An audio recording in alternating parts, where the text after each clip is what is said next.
আসসালামু আলাইকুম। এনটিআরসি এর সনদ যাচাইয়ের জন্য নতুন পদ্ধতি চালু হতে যাচ্ছে। এনটিআরসি এর দেয়া প্রত্যয়নপত্র বা সনদপত্র যাচাই করতে আর ঝামেলা পোহাতে হবে না।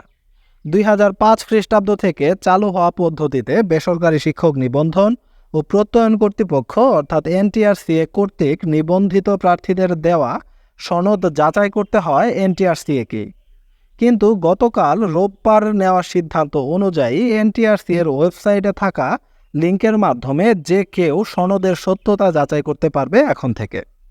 লিঙ্কটা দেবে টেলিটক। গতকাল এনটিআরসি এর ১০১তম নির্বাহী বোর্ডের সভায় এমন সিদ্ধান্ত নেওয়া হয়। সভায় অংশ নেওয়া একাধিক কর্মকর্তা জানান, নতুন সিদ্ধান্ত অনুযায়ী টেলিটকের দেয়া লিঙ্কে গিয়ে প্রার্থীরা নিজেরাই দেখতে পারবে।